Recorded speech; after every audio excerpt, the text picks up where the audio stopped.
Bienvenue au nom de à l'école de Yeshua, bienvenue à tous, bienvenue à cette deuxième paracha du 8e mois. Remettons ces quelques instants au Seigneur. Père très saint, merci Seigneur de ta parole, merveilleuse que tu nous donnes. Nous voici Seigneur devant toi afin d'être enseignés, instruits comme toi tu le veux, à la gloire de ton saint nom. Pardonne nos offenses, nos péchés, nos transgressions, nos iniquités. Mais Seigneur, nous venons vers toi, nous couvrons du sang précieux de l'agneau, nous invoquons les mérites de l'agneau sur chacun de nous, et nous venons vers toi, Père très saint, et nous voulons te dire, parle Seigneur, ton serviteur, ta servante écoute, afin de faire ta volonté, de grandir dans ta vérité, à la gloire de ton saint nom. Merci pour cet enseignement que tu nous donnes aujourd'hui, que ton nom soit béni, honoré-lui toujours et partout. Alléluia. Amen. Bienvenue donc à tous pour cette deuxième paracha, Noé, que nous étudions aujourd'hui. Calendrier messianique, vous le voyez sous les yeux, donc je vous le rappelle, il va du 25 mars 2020 au 23 mars 2021. Nous allons aller à la page en fait ici, 35. Voilà. 35, car nous sommes au 8e mois. 8e mois, nous y arrivons, voilà. 8e mois, donc il va du 23 octobre au 21 novembre 2020. Nous sommes là le deuxième Shabbat. Donc ici, vous avez vu la semaine dernière le premier Shabbat de ce 8e mois. Nous avons ici le deuxième Shabbat du 8e mois. C'est la paracha Noé. Donc on lit la morceau principal, c'est la Bereshit, Genèse, chapitre 6, verset 9 à 11, verset 32. Donc des passages très importants. Haftara ou Haftarot au pluriel, Ésaïe 54, 1 à Ésaïe 55, 13, et le psaume 29. Brit Hadasha, Marc 10, verset 17 à 27. Donc un bon programme en fait de lecture en fait ici. Surtout des passages très intéressants. Nous allons voir. Paracha Noé, nous la voyons en fait ici, apparaître à l'écran. On va donc lire et commenter. À partir donc du verset 9, chapitre 6, verset 9. Voici la postérité de Noach. Noach était un homme juste et intègre dans son temps. Juste, c'est tzadik en fait en hébreu, et c'est dikaios en fait en grec. On a la même signification. Intègre en fait ici, c'est tamim en fait ici, on le voit un petit peu plus bas, petit i. Vous le voyez ici, tamim, ça veut dire en fait ici, c'est un adjectif qui existe 11 fois dans 85 versets, c'est-à-dire intègre, sans défaut, entier, d'une intégrité parfaite. Donc intègre, c'est très bien. Donc il était en fait intègre, juste et intègre, en son temps. C'est-à-dire dans le temps en fait ici de cette corruption, il était donc en fait ici juste et intègre. Noach marchait avec Elohim. Elohim, c'est très important.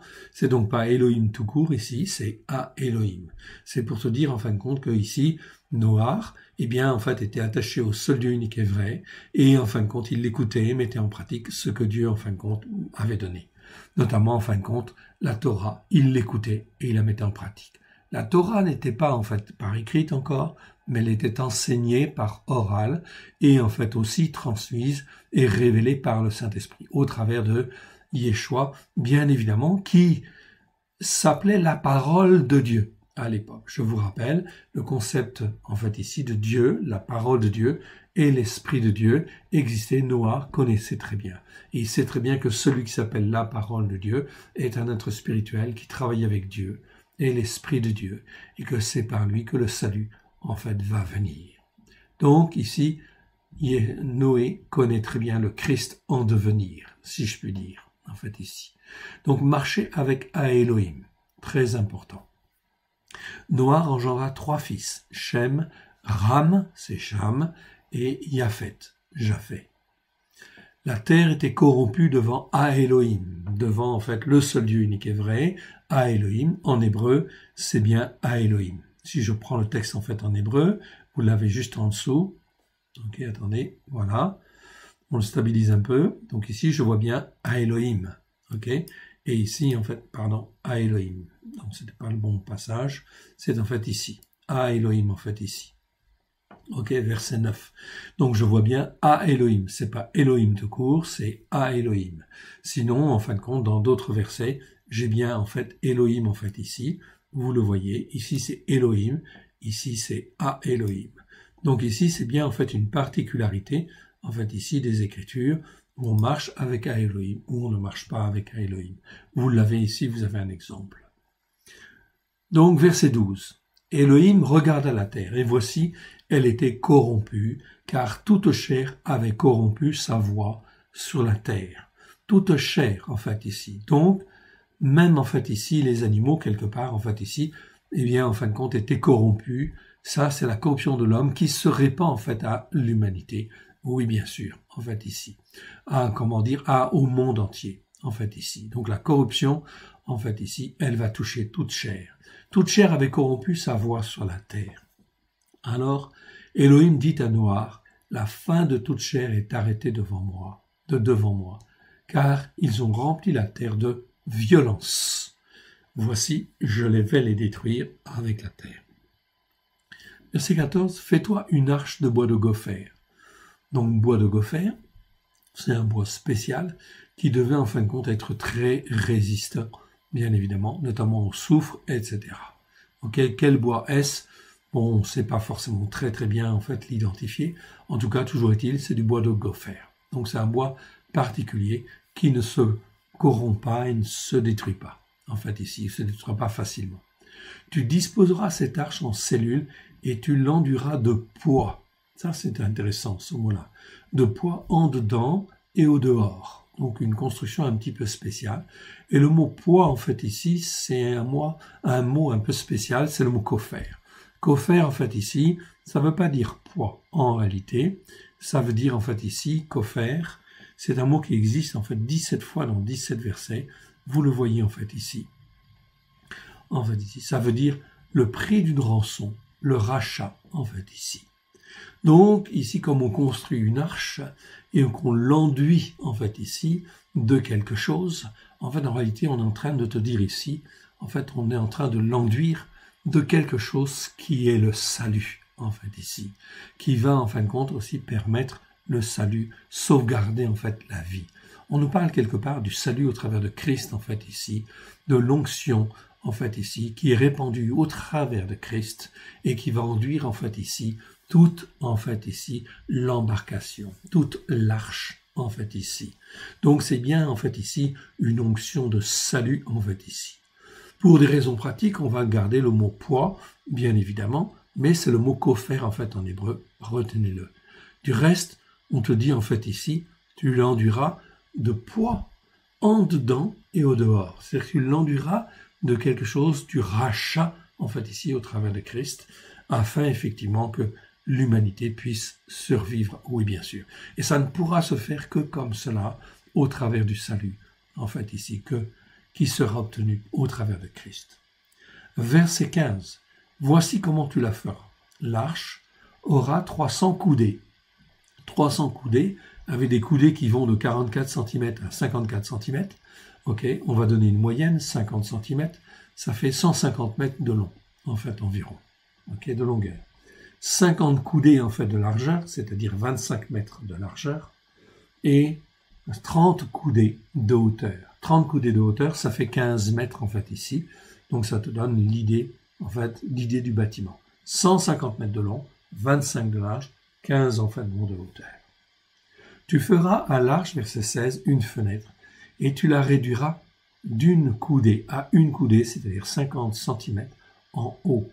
Tu établiras une porte sur le côté de l'arche, et tu construiras un étage inférieur, un second et un troisième. Donc il y avait donc 3 étages qui étaient espacés d'environ en fait 5 mètres, ou 4 mètres et demi, en fait on va dire à peu près. Tu établiras une porte sur le côté et tu construiras un étage inférieur, un second et un troisième. Verset 17. Et moi je vais faire venir le déluge d'eau sur la terre pour détruire toute chair ayant souffle de vie sous le ciel. Tout ce qui est sur la terre périra. Voilà donc le jugement de Dieu. Mais Dieu, verset 18, va faire une alliance avec Noé. Mais j'établis mon alliance avec toi, alliance avec un grand A, alliance de salut, Ok. Puisqu'en fait, on va enduire l'arche, en fait, de poids, de salut, en fait, ici, de l'onction du salut. Tu entreras dans l'arche, toi et tes fils, ta femme et les femmes de tes fils avec toi. De tout ce qui vit, de toute chair, tu feras entrer dans l'arche 2 de chaque espèce pour les conserver en vie avec toi. Il y aura un mâle et une femelle. Des oiseaux selon leur espèce, du bétail selon leur espèce ou des animaux selon leur espèce, de tous les reptiles de la terre selon leur espèce, 2 de chaque espèce viendront vers toi. Donc tu n'auras même pas besoin d'aller les chercher. En fait, Dieu est en train de dire, moi je vais mettre mon esprit pour que justement en fait ils viennent à toi et qu'ils puissent être sauvés, pour que tu leur conserves la vie, dit-il à Noé. Et toi, prends de tous les aliments que l'on mange et fais-en une provision auprès de toi, afin qu'ils te servent de nourriture, ainsi qu'à eux. C'est ce que fit Noé. Donc en fait ici, Noé, en fait non seulement il a construit l'arche, mais en fait il est en fait équipé de provisions pour lui et pour tous les animaux, bien sûr. C'est ce que fit Noé, il exécuta tout ce que Elohim lui avait ordonné. Tout. Pourtant, ce lui a pris du temps. Une arche comme ça de 150 coudées, en fait ici. Eh bien, en fait, en réalité, ça a pris environ 120 ans. Okay, comment on le sait? En réalité, la traduction nous le dit, mais c'est pas toujours bien traduit, en fait ici, comme il le faut, en fait ici. Au verset 3, nous voyons ici de la paracha précédente, donc chapitre en fait ici 6, verset 3, « Alors l'Éternel dit, mon esprit ne restera pas toujours dans le descendant d'Adam, car l'homme n'est que chair, et ses jours seront de 120 ans. » En réalité, la traduction n'est pas bonne en fait ici. En fait, Dieu a averti en fait ici Noé que en fait il donne encore, puisque l'homme n'est que chair, et en fin de compte il ne veut pas être spirituel, eh bien en fin de compte Dieu lui donne 120 ans. 120 ans de, de temps de repentance. Voilà pourquoi en fin de compte Dieu dit à Noé, tu vas construire une arche. Dieu aurait très bien pu sauver d'une autre manière, oui bien sûr.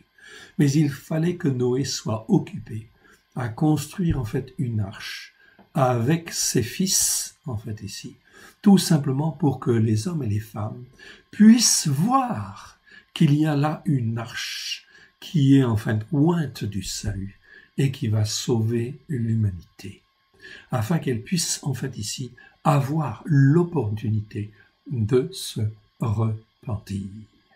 Très important. Mais est-ce qu'ils vont se repentir? Non. Ça ne va en fin de compte rien changer. Mais on ne peut pas faire le reproche en fait à Dieu d'avoir essayé, d'avoir tout essayé. 120 ans. Ça va prendre 120 ans en fait ici à Noé en fait ici pour construire l'arche. Bien sûr, une arche avec les moyens de l'époque, une arche aussi importante, ça devait prendre du temps. Et ils l'ont fait. Eux, lui et ses fils. Au moment, en fin de compte, où Dieu donne le jugement, c'est même pas sûr que les fils de Noé soient encore nés, bien sûr. En fait, ici, puisque si le déluge a lieu dans les années 600, cela voudrait dire que Dieu a pris effectivement sa décision, en fait, ici, donc, alors que Noé avait 480 ans, c'est-à-dire 120 ans plus tôt, bien sûr. Donc, ça veut dire que les enfants n'étaient pas nés, en fait, encore. Donc, Dieu donne, en fait, ici, un projet, en fait, ici, à Noé. Tu vas construire une arche, tu vas avoir des enfants, etc. Tu auras 3 enfants. Et à 500 ans, lorsqu'il a 500 ans, il a effectivement ses 3 enfants. Et effectivement, au moment du déluge, Noé aura 600 ans, c'est-à-dire que ce sera, en fait, ici, ses fils auront une centaine d'années, en fait, ici. Donc, il va construire avec ses fils, effectivement, cette arche. Effectivement, donc on va avoir ici cette arche qui va être construite ici en pleine terre parmi une forêt en fait ici, et les hommes vont se poser des questions. Pourquoi toi Noé, tu effectivement construis une arche, etc. Aussi en plein en fait forêt, etc. Eh bien Noé va expliquer parce que Dieu a arrêté en fait le déluge. Et il y a un jugement sur l'humanité à cause de tout le mal et la méchanceté que vous répandez. Dieu ne fait rien sans avertir au préalable ses prophètes. C'est donc extrêmement important ici, Noé est comme un prophète, oui bien sûr, en fait ici, et il va témoigner. Voyons ce qui se passe. On continue. Chapitre 7. L'Éternel dit à Noé, entre dans l'arche, maintenant elle est construite. Okay. Toi et toute ta maison, car je t'ai vu juste devant moi, parmi cette génération. Cette génération qui ne s'est pas repentie, en fait, ici. Elle avait le temps. Tu prendras auprès de toi 7 couples de tous les animaux purs, le masculin et le féminin. Une paire des animaux qui ne sont pas purs, le masculin et le féminin. Donc il y avait 7 couples d'animaux purs. Ici, on peut traduire par bétail aussi si on veut. Ok, mais c'est plutôt animaux, en fait, ici, bon, pour bien distinguer, parce qu'on parle de 7 couples. 7 couples des animaux. Animaux, c'est le mot BMA. BMA, en fait, ici, que l'on peut voir, en fait, ici, sur l'écran. Donc, BMA, ça veut dire, en fin de compte, ici, ça existe 189 fois dans 172 versets. C'est un nom féminin, ça veut dire bête, ou les animaux, en fait, ici, au sens général du terme, ou le bétail. On traduit des fois ce mot-là par bétail. Dans la seconde, c'est souvent traduit par bétail. Donc, c'est les animaux. Ici, 7 couples des animaux purs, en fait, ici. Ok, 7 couples des animaux purs. Ok, voilà. 7 couples des animaux purs, le masculin et le féminin. On te dit masculin et féminin ici, donc on te dit pas, en fin de compte, mâle et femelle. Pas tout à fait. On va utiliser, en fait, ici, en hébreu, les mots, en fait, ish et isha, c'est-à-dire qu'ils sont généralement traduits par homme et femme. Mais ici, pour les animaux, on ne peut pas dire, en fait, homme et femme. Pourtant, l'hébreu, en fait, dit, en fait, ici, homme et femme. Tu prendras des animaux et tu prendras l'homme et la femme. En réalité, tu prendras le masculin et le féminin. Ce qui a la fonction masculine et ce qui a la fonction féminine. Ici, on est dans les fonctions spirituelles. Et les animaux, en fin de compte, sont là parce qu'ils ont une raison d'être et, en fin de compte, parce qu'ils remplissent une fonction, en fait aussi, sur la terre, très particulière que Dieu leur a donnée. Donc ici, l'hébreu dit, en fait, ici, le masculin et le féminin. Ish et isha, curieusement, en fait, ici. Donc, on ne va pas traduire par homme et femme, mais on va dire masculin et féminin. Une paire des animaux qui ne sont pas purs, et là tu prendras, en fait ici, aussi un masculin et un féminin, afin de garder, en fait, la vie. Au verset 3, par contre, ainsi 7 couples des animaux, aussi 7 couples des animaux du ciel, et là, en fait, on voit mâle et femelle, c'est-à-dire qu'on voit les mots, en fait ici, Zarar, vous le voyez en fait ici, je l'éclaire en fait ici à l'écran, vous le voyez, Zarar qui veut dire mâle et Nekeva qui veut dire en fait femelle. Donc ici, je vois bien en fait ici, donc les oiseaux du ciel, verset 3, 7 couples des animaux du ciel, un mâle et une femelle, afin de conserver leur race en vie sur la face de toute la terre. Car encore 7 jours, et je fais pleuvoir sur la terre 40 jours et 40 nuits, et j'exterminerai de la face de la terre tous les êtres que j'ai faits. En fait ici, être, c'est un autre mot en fait ici en hébreu, qui parle tout ce qui a vie, tout ce qui est élevé en fin de compte par Dieu, bien évidemment, que j'ai fait. Petit g, en fait, je vous le montre, en fait c'est le mot yekum. Yekum en fait ici, c'est un mot qui est assez rare, qui existe en fait 3 fois dans 3 versets, ça veut dire être ce qui existe en fait ici, tout simplement. Donc ici, tous les êtres que j'ai faits, Dieu va les exterminer. Verset 5, ici, Noah exécuta tout ce que l'Éternel lui avait ordonné. Noah avait 600 ans lorsque le déluge d'eau fut sur la terre. Donc on voit bien 600 ans, il s'est donc passé 100 ans en fait ici. Ok, depuis la naissance en fait des fils de Noah en fait ici. L'Écriture ne dit pas qui était en fait ici le premier qui est né, tout, etc. Non, on dit les 3 en fait ici tout simplement. Okay. Est-ce qu'il a eu les 3 en fait en même temps? On ne sait pas. L'Écriture ne le dit pas. En fait ici, Ok, on considère en fait ici qu'il y a eu Seth. Seth est considéré comme l'aîné et Japheth le plus petit. Donc ça s'est étalé sur 3 ans, en fait, a priori. Noach exécuta tout ce que l'Éternel lui avait ordonné. Vous voyez donc ici l'obéissance et la soumission. Noach, en fait, est quelqu'un qui est attaché à Elohim et il est entièrement soumis et entièrement obéissant et entièrement soumis à ce que Dieu dit. Dieu dit ça, il le fait. Tu construiras une arche, 150 mètres en fait de long, 25 de large, 15 de haut, et en fait, attelle-toi en fait au travail. Cela va te prendre du temps, mais pendant ce temps-là, les gens vont voir ce que Dieu est en train de faire. Il travaille avec Dieu et il fait un travail pour Dieu. Et Noah entra dans l'arche avec ses fils, verset 7, sa femme et les femmes de ses fils, pour échapper aux eaux du déluge. D'entre les animaux purs, ici c'est Béhéma, donc les animaux purs et les animaux impurs, qui ne sont pas purs, les oiseaux et tout ce qui se meut sur la terre. Il entra dans l'arche auprès de Noah, 2 à 2, un mâle et une femelle, comme Elohim l'avait ordonné à Noah. Verset 10. 7 jours après, les eaux du déluge furent sur la terre. Et ici, on voit une date, donc chapitre, ici, dans ce même chapitre, ici, chapitre 6, verset 11, l'an 600, de la vie de Noah, le second mois, le 17e jour du mois, en ce jour-là, toutes les sources du grand abîme jaillirent et les écluses des cieux s'ouvrirent. C'est bien un phénomène spirituel, bien évidemment.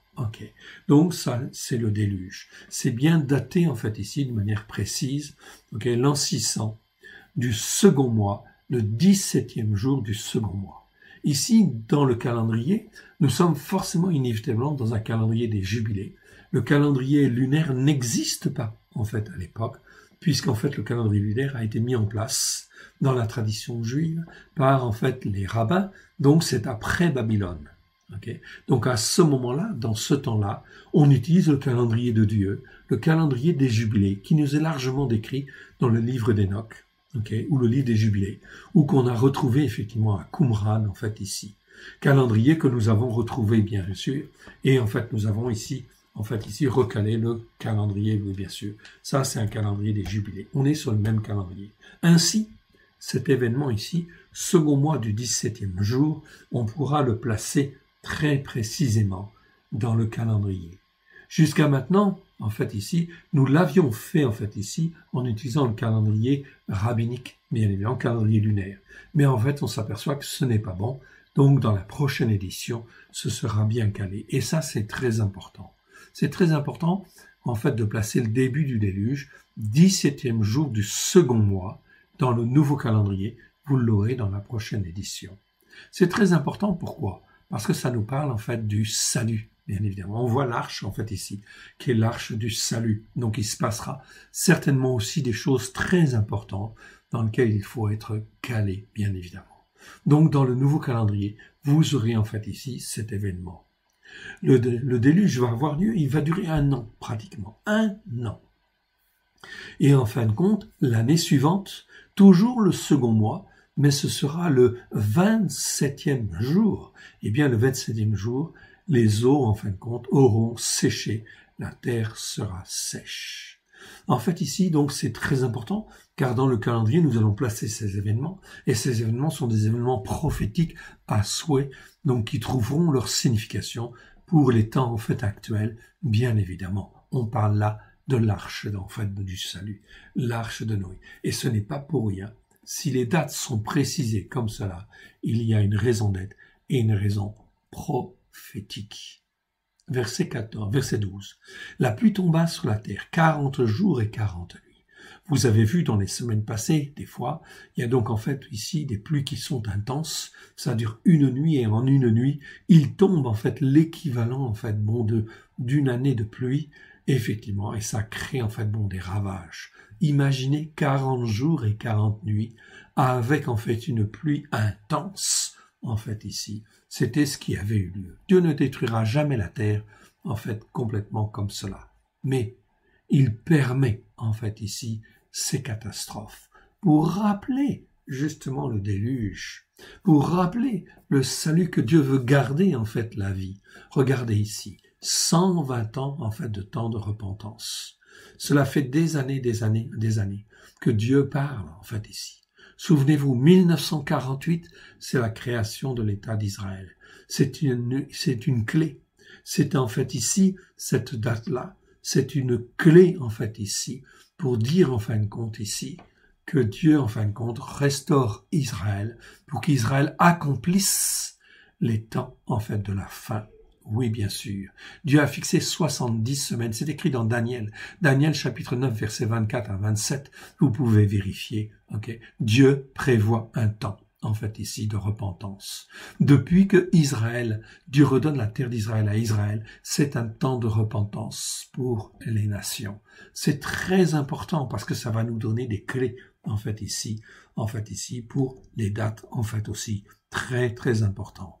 Israël, en fin de compte, qui retrouve sa terre, c'est en fait ici, à la face du monde entier, un appel à la repentance. Que Elohim est le Dieu d'Israël, est le Dieu d'Abraham, de Yitzhak, de Jacob, de Noé, en fait ici, de Moshe, de David, de tous les prophètes, et de Yeshua. C'est donc très important. Mon frère, ma sœur, on est dans des temps, en fait, tout à fait exceptionnel en fait ici. Donc ici, en fait, il rentra ce même jour, verset 13, entrèrent dans l'arche Noach, Shem, Ram, c'est Cham, et Yaphet, c'est-à-dire Japhet, fils de Noach, la femme de Noach, et les 3 femmes, et ses fils avec eux. Ils étaient donc 8, comme Paulos va le dire en fait ici. Va le dire dans, en fait, ici, ses épîtres. Verset 14. Eux et tout ce qui a vie selon leur espèce, tous les animaux selon son espèce, tous les reptiles qui rampent sur la terre selon leur espèce, tous les oiseaux selon leur espèce, tous les petits oiseaux, tout ce qui a des ailes. Quand on parle d'oiseaux, c'est aussi tout ce qui a des ailes, en fait, en réalité. D'accord? Verset 15. Ils entrèrent dans l'arche auprès de Noach, 2 à 2, de toute chair ayant souffle de vie. Dieu veut conserver la vie. C'est le Dieu de la vie. Aujourd'hui même, nous qui entendons, qui écoutons, Dieu veut nous sauver et nous garder en fait aussi des catastrophes à venir. Oui, bien sûr. Des plaies qui vont venir, de toutes les calamités qui vont venir. Dieu veut nous sauver. Voilà pourquoi il faut être attaché au seul Dieu unique et vrai. Verset 16. Il en entra un mâle et une femelle de toute chair, comme Elohim l'avait ordonné à Noach. Puis l'Éternel ferma la porte sur lui. Ici, on voit bien que c'est pas Noé qui a fermé la porte. C'est l'Éternel qui a fermé la porte. Fermer la porte ici, ça veut dire aussi que il n'y a plus de repentance. C'est terminé. Et un jour, mon frère, ma sœur, ce sera terminé. Nous vivons les dernières fêtes de l'Éternel. La fête ici des trompettes que nous avons vécue, c'est très important, c'est une des dernières. La fête de Kippour, fête des expiations, c'est une des dernières. Fête des tabernacles que nous avons vécue, c'est en fait une des dernières telle dans la situation actuelle. Mais en fait ici, cette fête-là sera célébrée tous les ans à Jérusalem, bien sûr, pour l'éternité, évidemment. On viendra adorer le roi des rois et le seigneur des seigneurs à Jérusalem. C'est écrit dans Zacharie. Tous les peuples, toutes les nations viendront à la fête des tabernacles à Jérusalem. C'est donc très important. On arrive dans ces temps-là. Mais les temps actuels, c'est le temps des nations. Et le temps d'Israël, en fait, n'est pas terminé non plus. Le temps des nations n'est pas terminé. Le temps d'Israël n'est pas terminé, mais ça va se terminer. On est vraiment dans la fin du temps des nations et la fin du temps d'Israël, en fait, ici, tel que, en fait, ça existe au jour d'aujourd'hui sur cette terre, avant le règne messianique. Oui, bien sûr, qui vient bientôt. Mais avant, il y a toutes sortes, en fait, de mauvaises choses. Dieu ferma la porte. Il ferma la porte à la repentance. C'est terminé pour la repentance. Quand Dieu ferme la porte, personne ne peut ouvrir. On est bien d'accord. Verset 17. Le déluge fut 40 jours sur la terre. Les eaux crurent et soulevèrent l'arche. Elle s'éleva au-dessus de la terre. Les eaux grossirent et s'accrurent beaucoup sur la terre, et l'arche flotta sur la surface des eaux. Les eaux grossirent de plus en plus, et toutes les hautes montagnes qui sont sous le ciel entier furent couvertes. Toutes les hautes montagnes, donc le Mont Blanc, fut couvert, l'Everest fut couvert. La Bible dit ici que toutes les montagnes furent couvertes. Donc ici, ce n'est pas simplement une région. Certains pensent que c'est une région. Non, c'est pas une région. C'est ici toutes les montagnes qui sont sous le ciel entier furent couvertes. Les eaux s'élevèrent de 15 coudées, c'est-à-dire 7,50 m au-dessus des montagnes qui furent couvertes. 7,50 m au-dessus de toutes les montagnes. Tout ce qui se mouvait sur la terre périt. La Bible dit tout ce qui se mouvait sur la terre périt. Tant les oiseaux, c'est-à-dire tout ce qui avait des ailes, que les animaux et qui a la vie. En fait, et qui ont la vie, en fait, ici, qui a la vie, tout ce qui a vie, et tout ce qui a la vie, en fait, ici. On pourrait dire, en fait, ici, là, tout ce qui a la vie, ce serait encore mieux, en fait, ici. Tout ce qui a la vie, en fait, ici. Tout ce qui rampait sur la terre, et tous les descendants d'Adam, en fait, ici. Tout ce qui était vivant sur la terre a péri. Tout ce qui avait respiration, un souffle de l'esprit qui donne la vie dans ses narines et qui était sur la terre sèche mourut. Tout ce qui était sur la terre sèche mourut. Les seuls qui ont survécu, ce sont effectivement ceux qui étaient dans les eaux, c'est-à-dire en fait les poissons. Tout ce qui vit dans les eaux, ça continue de vivre. Tous les êtres qui étaient sur la face de la terre furent exterminés, depuis le descendant d'Adam jusqu'aux animaux, aux reptiles et aux oiseaux du ciel. Ils furent exterminés de la terre. Il ne resta que Noach et ceux qui étaient avec lui dans l'arche. Les eaux furent grosses sur la terre pendant 150 jours. 150 jours, Ça, c'est donc extrêmement important. Pendant 150 jours, Cela veut dire effectivement que les eaux ont grossi. 150 jours, C'est donc très important. On continue avec le chapitre 8.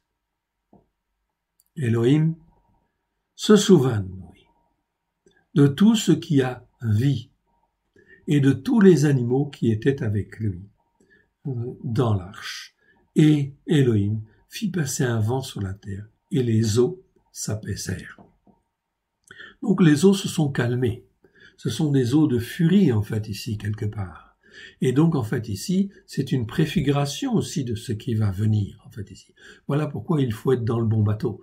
La bonne barque, en fait, ici, il faut être avec Yeshua. Oui, bien sûr, sur l'arche, en fait, du salut. Oui, bien sûr, qui est enduite, en fait, du salut, évidemment. Verset 2, les sources de l'abîme et les écluses des cieux furent fermées. Donc, l'eau ne s'est plus accrue, en fait, ici. Elle a commencé, en fin de compte, à diminuer, et la pluie ne tomba plus du ciel. Les eaux se retirèrent de dessus la terre, s'en allant et s'éloignant. Les eaux diminuèrent au bout de 150 jours. Donc 150 jours pour grossir et 150 jours pour diminuer en fait supplémentaire.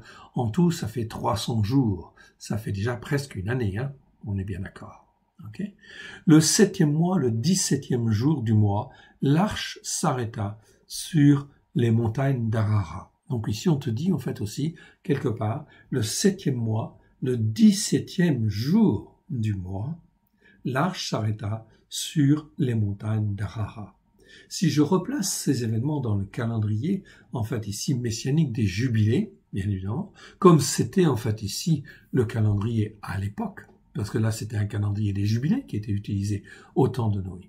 Donc, le 7e mois, le 17e jour du mois, l'arche s'arrêta sur le mont d'Arara. C'est-à-dire que les eaux ont diminué, mais elles n'étaient pas encore complètement parties, mais en fait, l'arche s'est arrêtée sur le mont d'Arara. On verra en fait ici ces événements dans le calendrier, bien sûr. Les eaux allèrent en diminuant jusqu'au 10e mois. Donc, les eaux ont continué de diminuer jusqu'au 10e mois. Le 10e mois, le premier jour du mois, apparurent les sommets des montagnes. Donc là, seulement le 10e mois. en fait ici, ok, le premier jour du mois, apparurent les sommets des montagnes. Juste une petite remarque en fait aussi, par rapport au verset précédent, on te dit le 7e mois, le 17e jour du mois. Cela veut dire quoi? Cela veut dire que ça tombe précisément dans une fête de Sukkot. Pourquoi? Parce que le fête de Sukkot commence le 15e jour du 7e mois. Donc on verra en fait cela. L'arche s'arrêta sur la montagne d'Arara à la fête de Sukkot, en fait ici, de l'année prochaine. On verra bien en fin de compte ce qui se passe. On étudiera aussi ce passage-là. C'est donc très important. Ça se passe pendant une fête de Sukkot, pas à un autre moment. Parce que la fête de Sukkot, enfin la fête des tabernacles, dure effectivement 7 jours plus 1, 8 jours en tout. Elle va du 15e jour jusqu'au, en fin de compte, ici, 22e jour. Ok, 22e jour. Ok. Et 23e jour, pour le jour supplémentaire. Verset 5. Les eaux allèrent en diminuant jusqu'au 10e mois.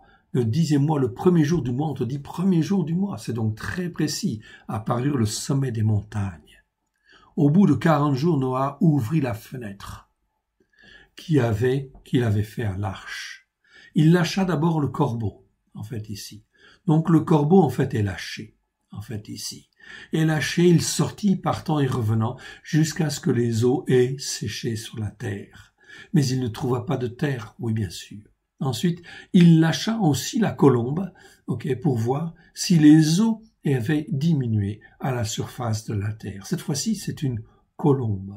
Mais la colombe, en fait, ici, ne trouva aucun lieu pour poser la plante de son pied. Elle revint à lui dans l'arche, car il y avait des eaux à la surface de toute la terre. Il avança la main, Noé avança la main, la prit et la fit rentrer auprès de lui dans l'arche. Donc ici, la colombe, elle est encore, en fait, ici, gardée. Elle est dans l'arche. Elle n'a pas trouvé, en fait, ici, un sol sec. Il attendit encore 7 autres jours, en fait, ici. Il avança la main, la prit et la fit rentrer.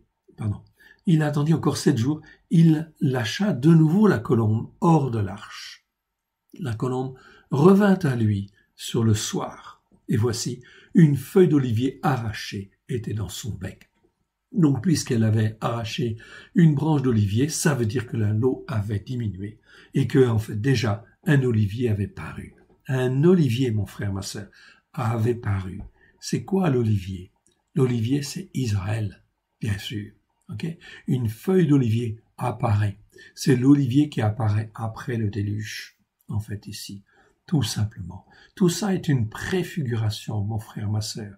Une préfiguration du déluge, en fait, une préfiguration de ce qui va venir. Donc la tempête va venir. Beaucoup, en fin de compte, ici, ce ne sera pas une inondation, mais ce sera des calamités. Ce sera, en fin de compte, beaucoup de problèmes qui vont venir, etc. Jusqu'à ce que l'olivier renaisse, en fait, ici, sur la terre, jusqu'à ce que Israël retrouve en fait pleinement sa place. Ce sera là, après l'Antéchrist, la venue du règne de Yeshua, bien évidemment. La feuille d'olivier arrachée était dans son bec. Noah connut ainsi que les eaux avaient diminué sur la terre. Cette arche nous parle en fin de compte ici de toutes les catastrophes qui vont venir, bien évidemment, et du règne messianique qui va venir, bien évidemment, au travers d'Israël, bien évidemment, qui est en fait ici symbolisé par la feuille d'olivier, en fait ici. Verset 12, il attendit encore 7 jours et il lâcha la colombe. Donc il attend encore 7 jours. Patience, patience, patience. Je vous rappelle, ça fait plus d'1 an, en fait, ici, que, en fait, ici, Noé est dans l'arche avec les animaux. Plus d'1 an. Donc, vous voyez que ici, c'est vraiment la grâce de Dieu qui s'exprime pour que, en fait, ici, tous ces animaux-là et les 8, en fait, ici, qui sont dans l'arche, ont pu vivre, en fait, ici, dans un espace confiné, en fait, ici, confiné, bien là, dans un confinement biblique, en fait, ici, extraordinaire, qui a duré 1 an, en fait, ici, et une dizaine de jours, en fait, ici. Donc, et elle ne revint pas. La colombe, en fait, est lâchée, et elle ne revint pas. Pourquoi? Parce que l'eau avait bien diminué. Verset 13, on te dit, l'an 601. Tout à l'heure, le déluge avait commencé en l'an 600. Ici, on est en l'an 601. Donc, ça a duré 1 an. Le premier mois, le premier jour du mois, les eaux avaient séché sur la terre. Très précisément, donc on voit bien, avaient séché. Mais on ne pouvait pas encore marcher, il fallait que ça sèche. Noé ôta la couverture de l'arche, et il regarda, et voici la surface de la terre avait séché. Verset 14, le second mois, en fait ici on te dit, le 27e jour du mois, la terre fut sèche. Mon frère, ma sœur, on va recaler en fait ici cet événement, ici le 27e jour du second mois. Ce sera donc en fait l'année prochaine, mon frère, ma sœur, en 2021. Le nouveau calendrier va en fait ici commencer, en fait ici, donc très précisément le 24 mars 2021. Et en fin de compte, le deuxième mois, le 27e jour, en fait, de ce mois, on pourra placer cet événement glorieux, en fait, ici. Le second mois, le 27e jour de mois. Ce sera donc très précisément entre la Pâque de l'année prochaine et la Pentecôte de l'année prochaine, entre Pessah de l'année prochaine et Shavuot de l'année prochaine, le 27e jour du mois. Souvenez-vous, mon frère, ma sœur, qu'il y a combien de jours entre la fête des prémices, où Yeshua est ressuscité, et la fête de la Pentecôte, fête de Shavuot, il y a exactement 50 jours. Donc ce 27e jour du mois, de ce deuxième mois, va donc en fait ici se trouver dans cette période de 50 jours en fait ici. Ça sera donc en fait ici quelque chose de très important aussi certainement. Écoutez, et mettez en pratique, bien évidemment. On continue. Alors, verset 15, Elohim parla à Noach, et en disant, sors de l'arche, toi et ta femme, Isha, et tes fils, et les femmes de tes fils avec toi. Fais sortir avec toi toute chair qui a la vie, qui sont avec toi, tant les oiseaux que les animaux, et tous les reptiles qui rampent sur la terre. Tout ce que moi j'ai créé qui est bon. On a vu en fin de compte que c'était bon. Et parce que tous a une utilité, ça veut dire que c'est bon à manger. Non, ça veut dire que c'est bon, que ça a son utilité en fait sur la terre. Même les rapaces, ils ont leur utilité. Parce que si les rapaces, ils ne mangeaient pas les cadavres en fait ici, eh bien cela pourrirait bien évidemment et ça entraînerait aussi toutes sortes en fait de maladies en fait ici et d'infections bien évidemment. Donc ils ont leur utilité. Les vers de terre, etc. Les insectes, ils ont leur utilité. Oui bien sûr. Toute la création est bonne. Dès lors qu'il n'y a pas corruption, bien évidemment. Corruption de l'homme, car toute la création est soumise à l'homme, c'est bien ce que Dieu en fait a donné.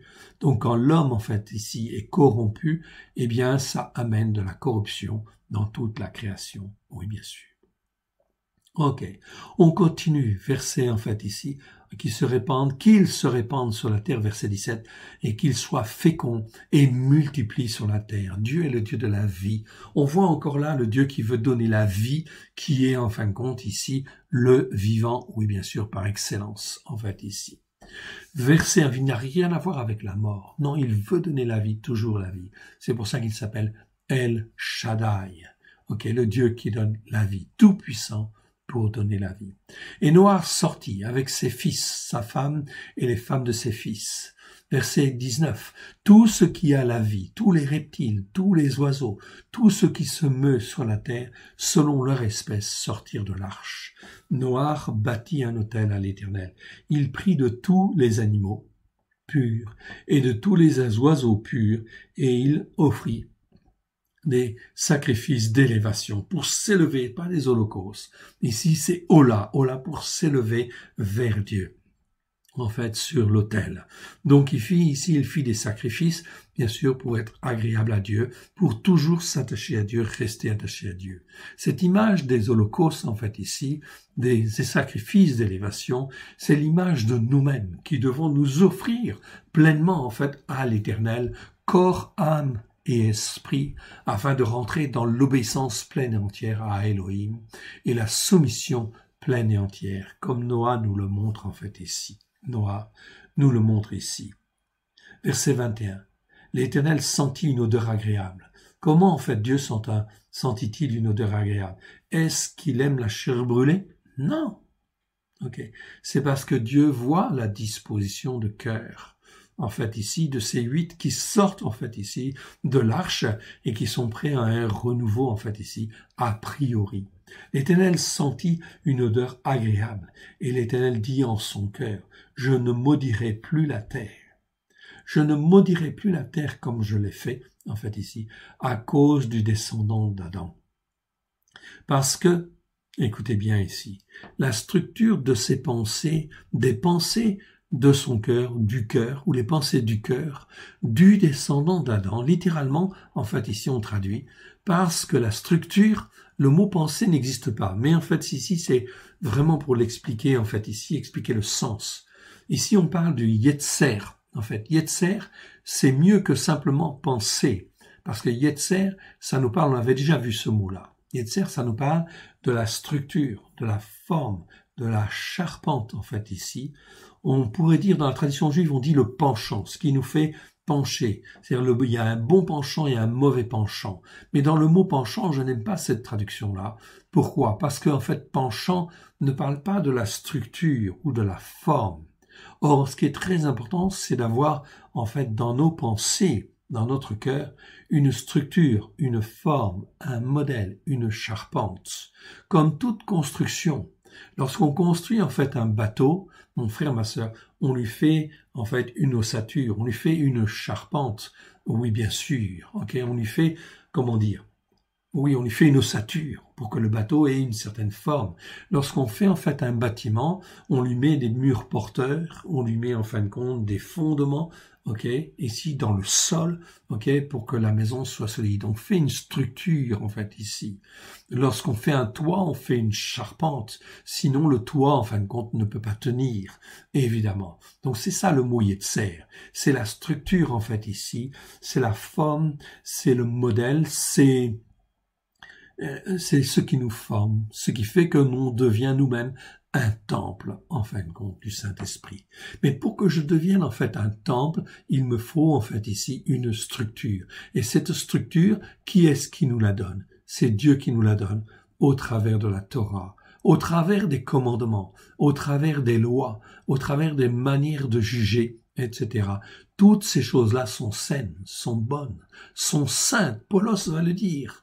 Ok, dans les traductions, vous ne le voyez pas bien, mais en fait, on le verra quand on étudiera en fait ici la Brit Hadasha, selon la pensée hébraïque. Eh bien, on le voit bien. Paulos le dit lui-même, en fait ici, afin effectivement que nous ayons une capacité à réfléchir qui soit assainie, ok, renouvelée par le Saint-Esprit, et une, comment dire, compréhension qui soit en fin de compte renouvelée par le Saint-Esprit. Pour cela, il nous faut des commandements, il nous faut des règles, il nous faut des lois, il nous faut des manières de juger. Tout cela est dans la Torah. Voilà pourquoi ceci n'a jamais été aboli. Ce qui a été aboli, c'est la manière, en fin de compte, ici, de faire les sacrifices. On ne fait plus de sacrifices dans le temple. Bien sûr, tout passe au travers de Yeshua, afin que cette structure que la Torah nous donne, okay, au travers des fêtes de l'Éternel, des commandements, etc., eh bien, cette structure soit une structure dans notre cœur, ici, que la structure, en fait, ici, de notre cœur, en fait, ici, soit formatée comme il convient. Donc, ça nous donne pas le salut. Ça nous donne, en fin de compte, une manière de vivre qui est sainte, saine, devant Dieu. Et c'est la seule manière, Paulos va le dire, okay, c'est la seule manière d'être sanctifié, de devenir mature, de devenir un homme mature devant Dieu, formé, façonné, parce qu'il a une structure pour ses pensées, en fait, ici. Donc le mot pensée ici, ce serait même mieux, et je le mets devant vous, en italique, car dans le texte, en fait, ici, dans ce verset-là, je n'ai pas le mot pensée, bien évidemment. Mais ce mot pensée, on l'a vu, il existait, bien évidemment, lorsqu'on l'a vu, en fin de compte, ici, dans Genèse 6, en fait, ici, je vais vous le retrouver, ok, lorsque Dieu, en fait, juge, en fait, ici, voilà, ici, Donc, c'était dans le verset, en fait, 6, voilà. Très bien. Au verset 5, je le vois en fait ici, vous le voyez. Au verset 5, ici, vous le voyez très clairement. Ici, dans ce verset, en fait ici, l'Éternel vit que la méchanceté des descendants d'Adam était grande sur la terre et que toute la structure, là j'ai le mot Yetzer que je vois en fait, que je viens de voir, ok, des pensées ici de leur cœur, ok, se portaient chaque jour uniquement dans le mal. Là, dans ce verset, on a bien le mot pensée. On a le mot, en fait, Yetzer, structure, en fait, ici, et pensée, Marachava. Marachava. Vous le voyez, en fait, ici. Yetzer, en fait, ici. OK. Ça, c'est la charpente, la structure, et ici, en fin de compte, ici, les pensées, Marachava, ou Marachavot au pluriel, qui est dans le cœur de l'homme. Voilà pourquoi, en fait, ici, le cœur de l'homme, en fait, le cœur spirituel de l'homme, ok, ici, eh bien, il est mauvais. Yeshua va dire, il est mauvais, ce cœur. Le cœur de l'homme, en fait, il est très mauvais. Ok, voilà, il est très mauvais.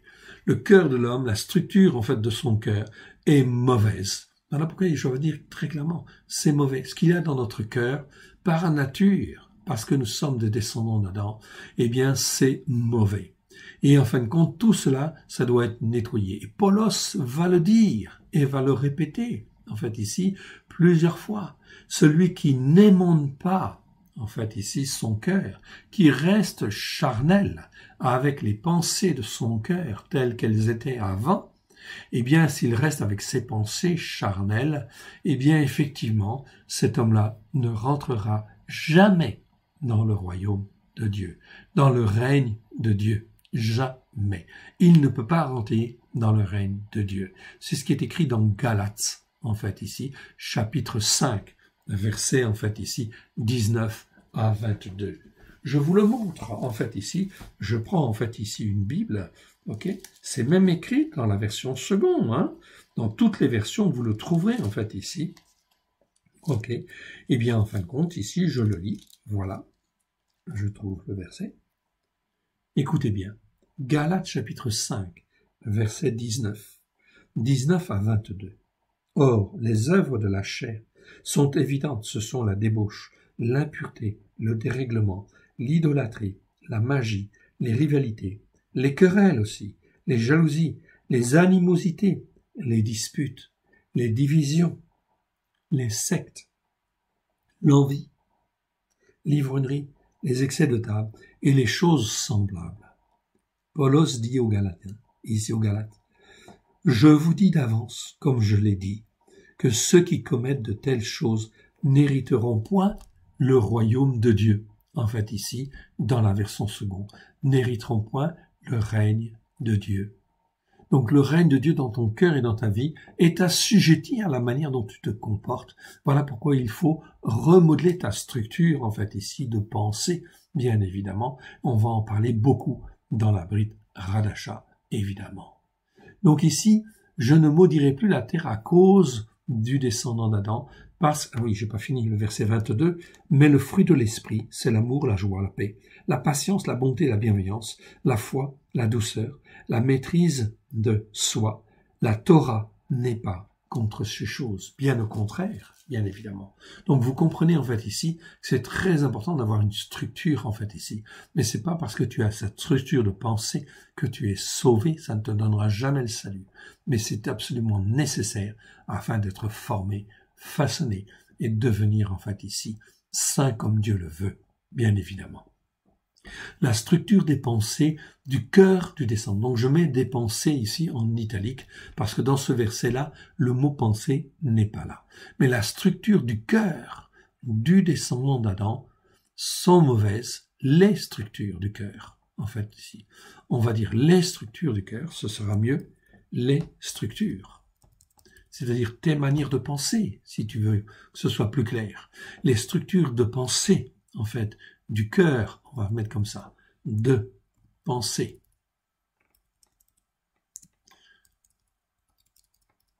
Voilà.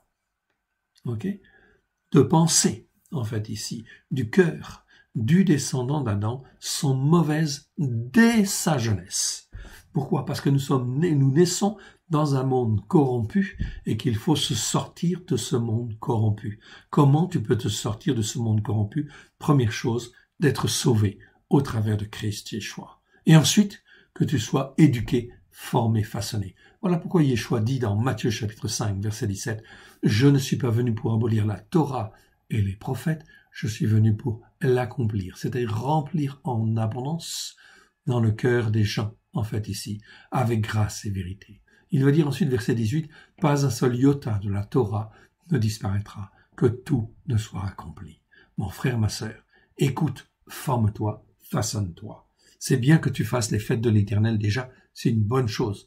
Parce que le mot Moed, en fait, ici, qui veut dire fête de l'Éternel, est un système qui structure, qui façonne, qui façonne dans le bon sens et qui structure nos pensées et notre manière d'être. Voilà pourquoi les fêtes de l'Éternel ont été supprimées dans le monde chrétien depuis Constantin, parce que justement, elles ont un rôle éducatif, un rôle structurel, un rôle de formation, en fait, ici, extrêmement important, éducative, en fait, aussi, très important.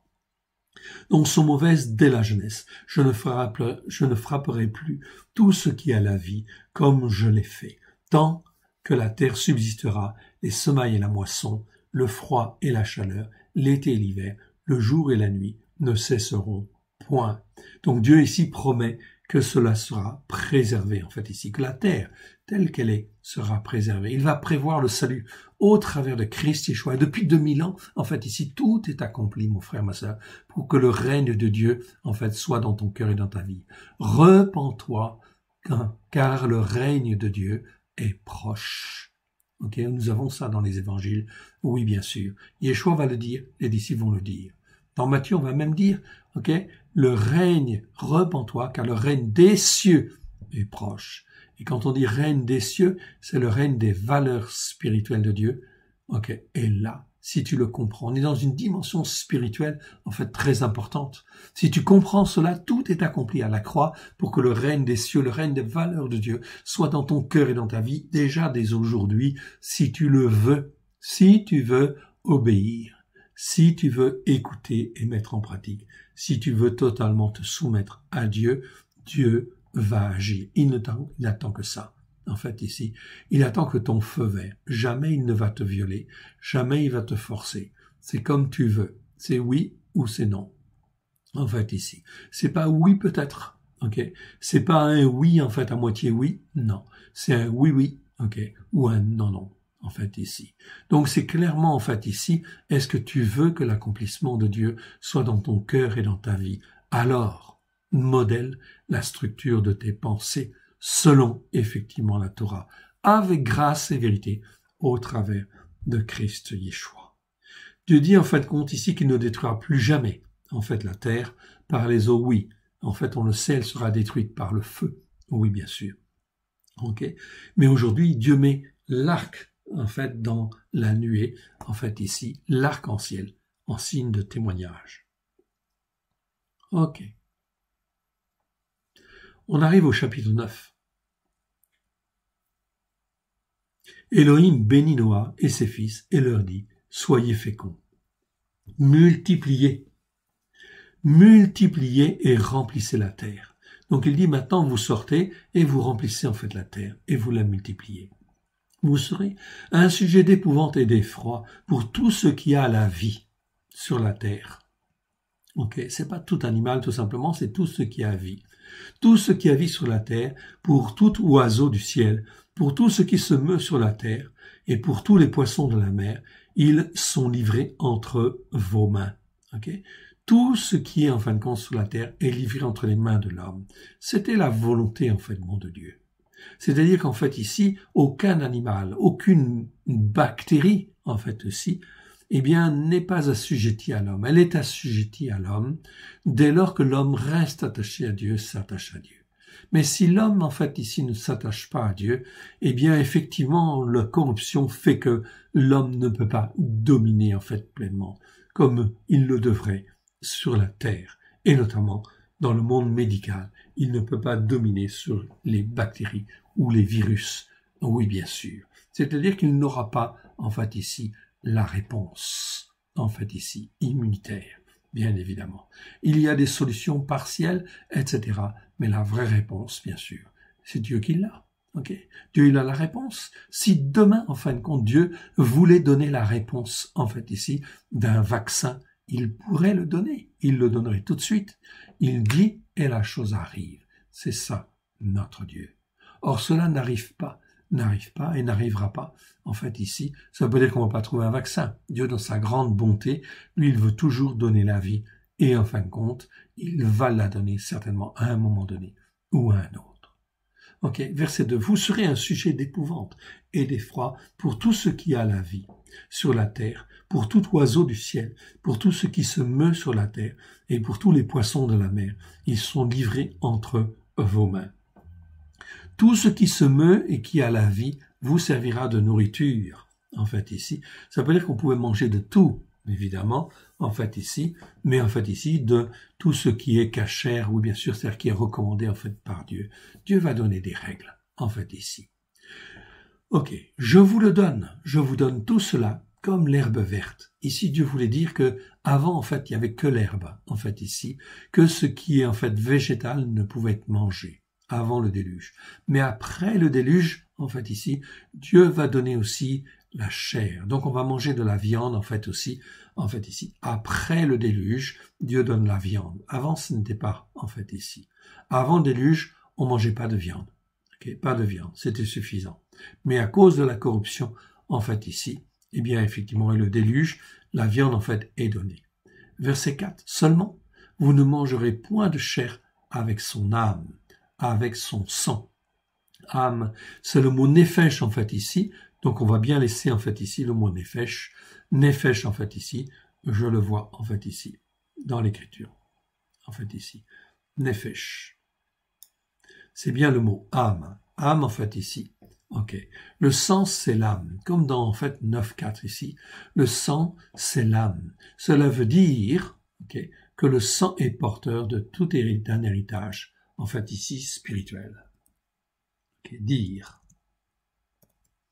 Cela veut dire que le sang est porteur de tout l'héritage physique et spirituel de l'être.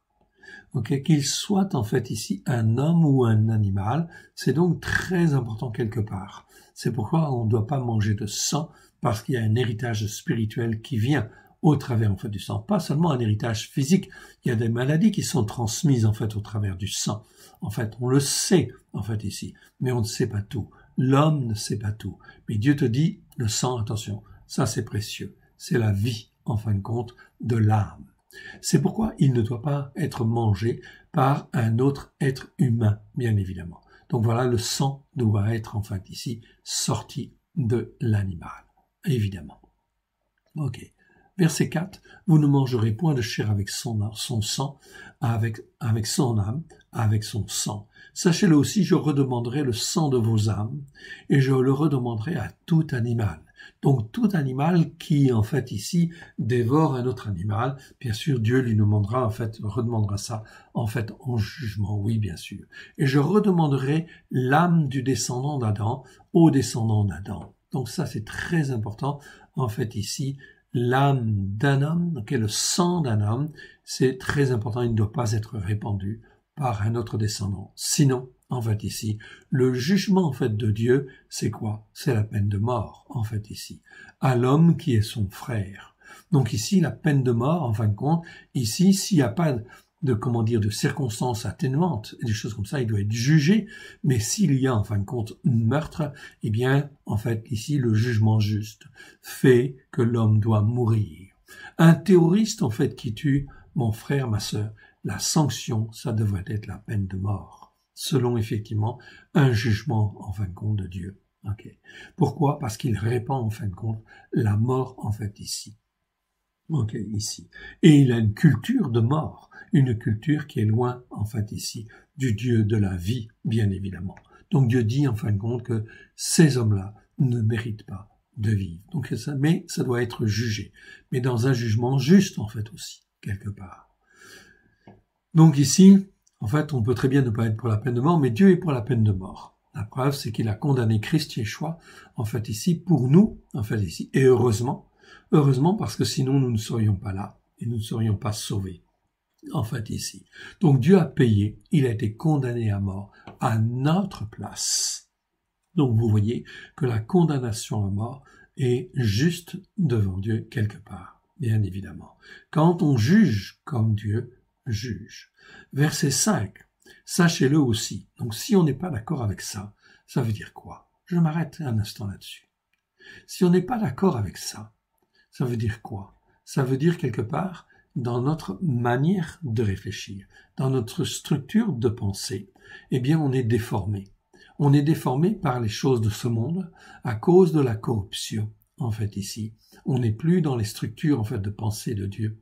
Voilà pourquoi c'est très important de revenir dans les pensées, en fait, ici, avec grâce et vérité, bien sûr, d'exercer des jugements qui, en fin de compte, aussi considèrent que Dieu prend plaisir à la miséricorde. Si vous saviez combien Dieu prend plaisir à la miséricorde. Ou Pétros, Pierre, qui va rappeler la miséricorde triomphe du jugement. Donc un jugement peut être commué en fait en peine, en fait en une autre peine. Une peine de mort peut être commuée effectivement en une autre peine, oui bien sûr. Dès lors que quoi? Dès lors qu'il y a en fait ici repentance. Toujours. Mais s'il n'y a pas de repentance, ok, cela veut dire quoi? Quelqu'un qui est fier de sa doctrine de mort, qui la prône et qui, en fin de compte, ne regrette pas, etc. Ce qui, en fait, ici, doit effectivement être la conséquence, c'est bien sûr un jugement qui le condamne à mort, en fait, ici, quelque part. Ok? Avec peut-être du sursis, je sais pas, en fait, ici, je ne suis pas juge, mais en réalité, on doit juger, apprendre à juger, avec grâce et vérité. Et ça, c'est tout un programme. Verset 6. Si quelqu'un verse le sang d'un descendant d'Adam, par un descendant d'Adam, son sang sera versé. Ici, regardez bien. Car si quelqu'un verse le sang d'un descendant d'Adam, par un descendant d'Adam, son sang sera versé. C'est-à-dire que c'est l'homme qui doit, en fin de compte, ici, amener la justice, en fait, ici, sur la terre, mais la justice de Dieu, oui, bien sûr.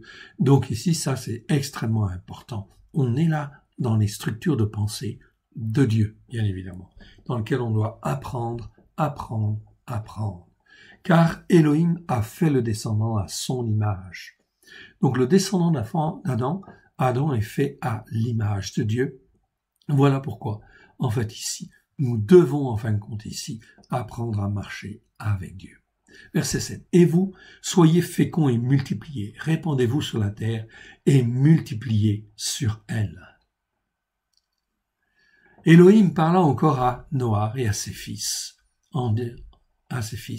avec lui, en disant, « Voici j'établis mon alliance avec vous, et avec votre postérité après vous. » Donc ici, c'est une alliance avec tous les descendants d'Adam, en fait ici, ok. Donc tous les descendants d'Adam qui viennent de Noé, toute aujourd'hui la population mondiale, elle vient de Noé, bien évidemment, ok. Puisqu'en fait ici, ce sont ses fils qui ont peuplé en fait les îles des nations. Donc Dieu établit une alliance avec vous et avec votre postérité. Donc même si Dieu est en colère, même si Dieu veut exercer ses jugements, ok, il dit en fin de compte, voilà, quand je fais en fait la pluie, eh bien je vais mettre un arc dans la nuée. Voilà ce qu'il va dire ici.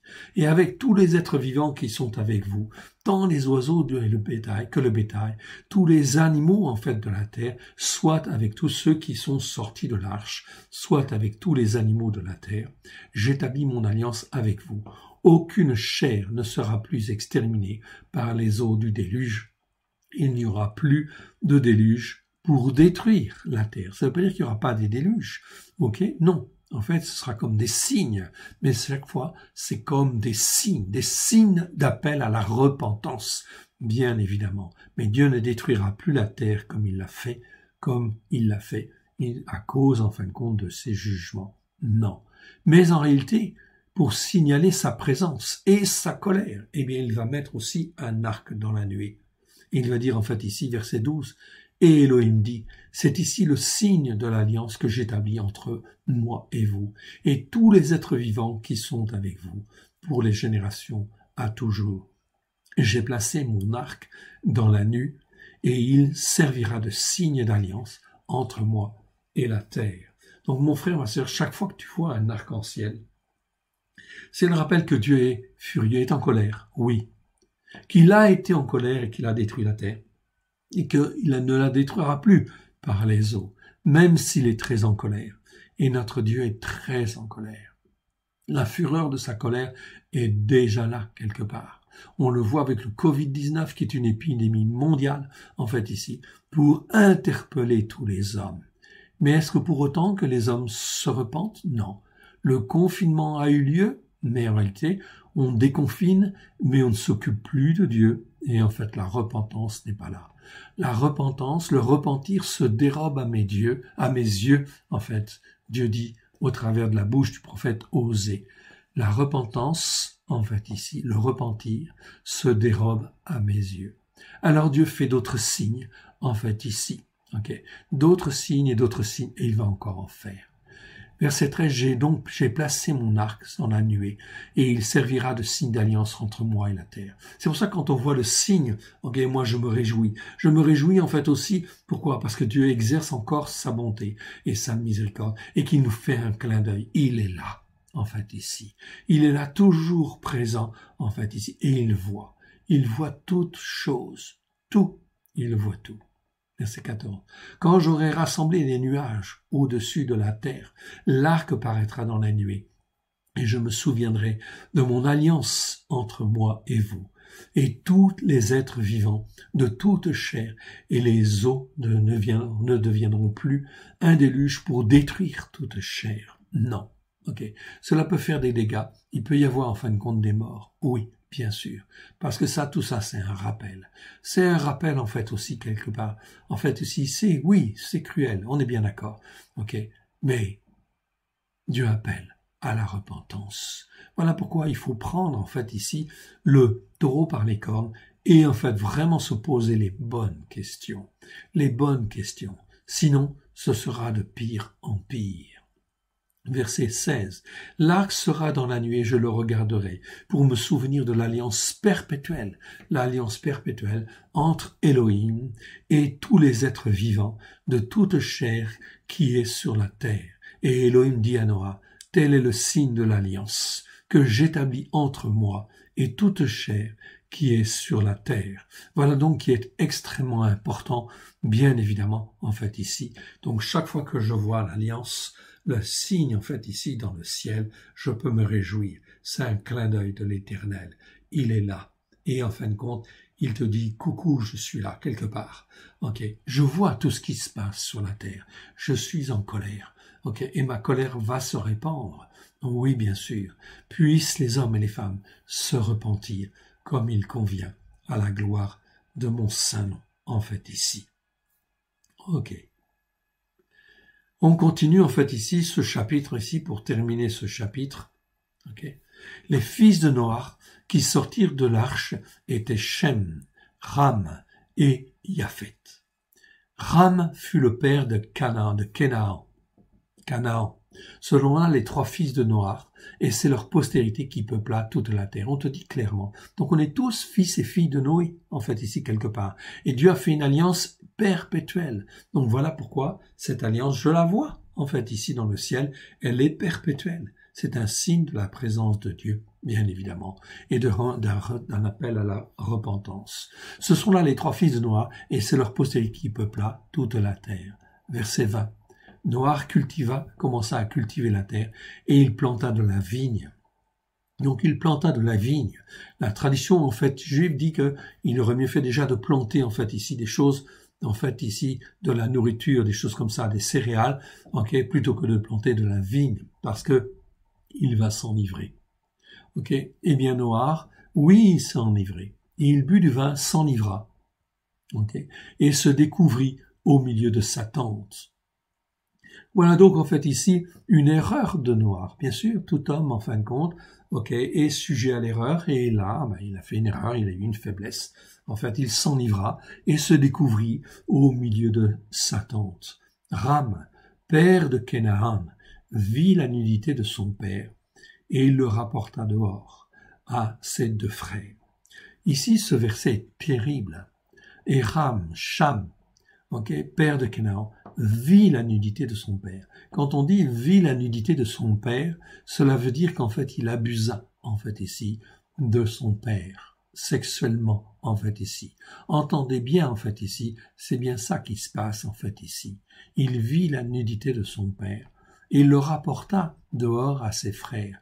Il ne s'est même pas repenti, en fin de compte, de cela, et en fait il le rapporta dehors à ses deux frères. Scandaliser les frères, qu'est-ce qu'ils font? Shem et Yafet. Alors Sem, c'est Shem. Shem, ça veut dire le nom. Et Yafet prirent le manteau, en fait, ici. Un manteau, le mirent sur leurs épaules, marchèrent à reculons, etc. et couvrirent la nudité de leur père.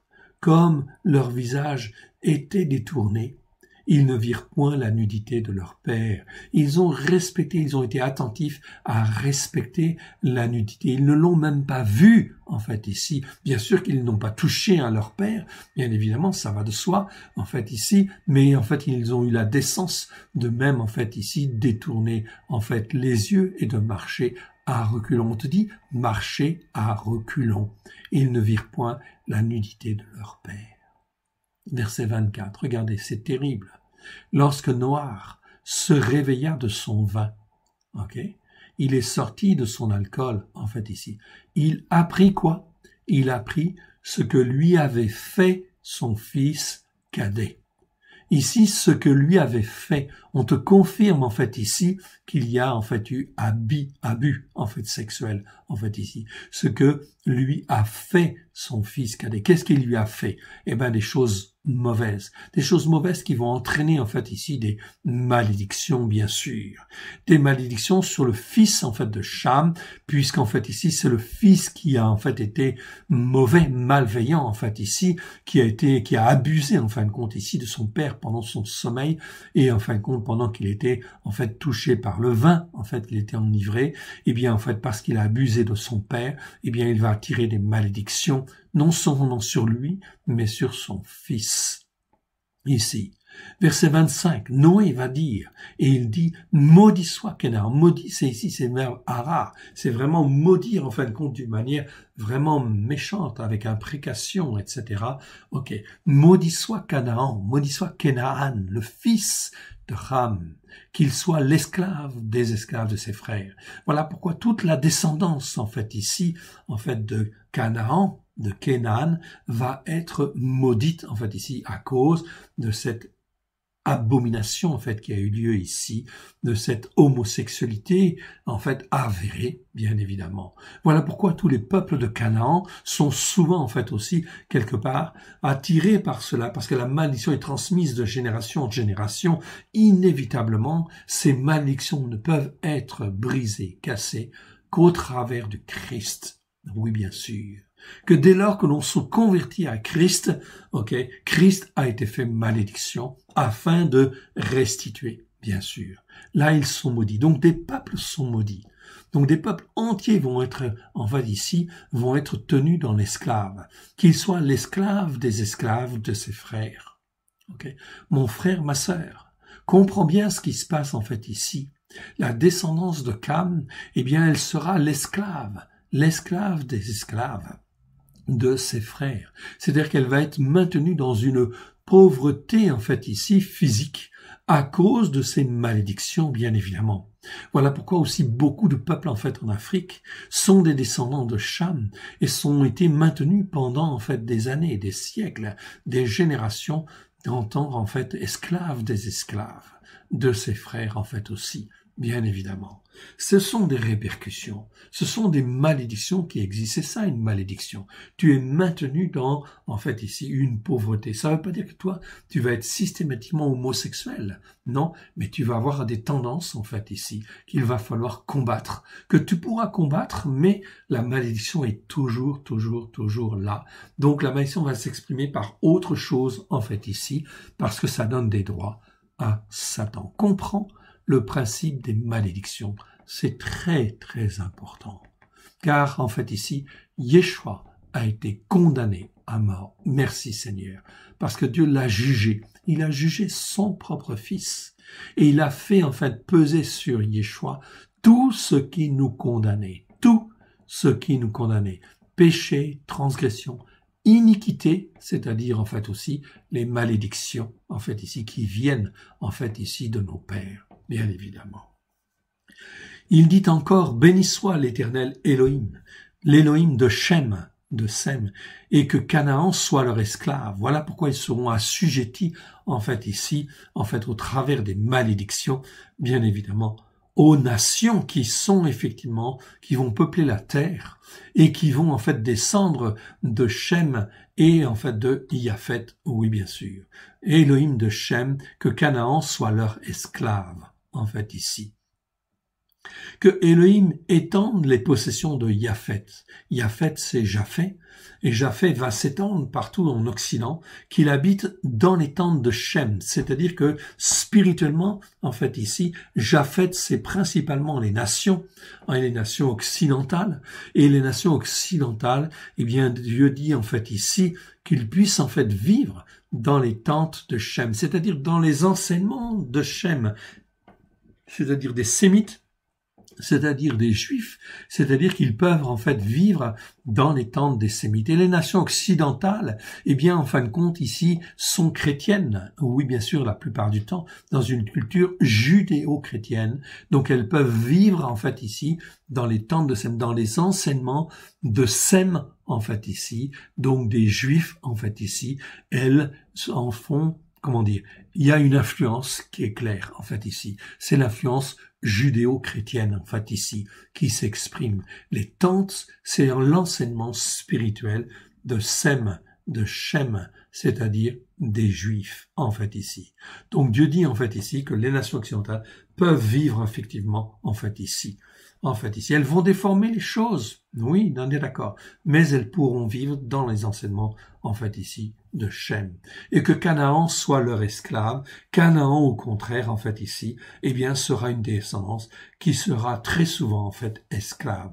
Donc, pour sortir de la condition, en fait, ici, de l'esclavage, ça ne passe que par Christ. Ça passe aussi par, comment dire, on peut échapper au travers de l'éducation, au travers de la formation. Bien évidemment, en fait, ici, on va échapper en partie, mais on n'échappe pas spirituellement, en fait, ici. Spirituellement, c'est impossible. Quand on est descendant de Cham, il faut passer automatiquement par Christ. Christ, c'est la réponse. C'est la réponse à toutes les malédictions. C'est la réponse, en fait, pleine et entière à toutes les malédictions. Regardez, vous le voyez dans l'Apocalypse, car il est écrit dans l'Apocalypse qu'il y aura, en fait, devant le trône des hommes et des femmes de toute chair, de toute nation, de tout peuple qui sont rachetés au travers de Christ. Aucune malédiction ne tient devant le Christ. Le Christ, en fait, qui a été enseigné, en fait, ici, qui est venu il y a 2000 ans et qui enseigne, en fait, ici, les vérités sur la Torah, les prophètes et les psaumes. Noach vécut après le déluge 350 ans. 350 ans, il a vécu, en fait, ensuite. Tous les jours de Noach furent de 950 ans. Puis il mourut, en fait, ici. Voilà donc, en fait, ici, cet enseignement. Nous allons nous arrêter, en fait, ici, et faire une petite pause, en fait, ici. On reprendra tout à l'heure avec, en fait, le chapitre 10. Que Dieu l'Éternel Dieu vous bénisse. À tout à l'heure. Shabbat Shalom.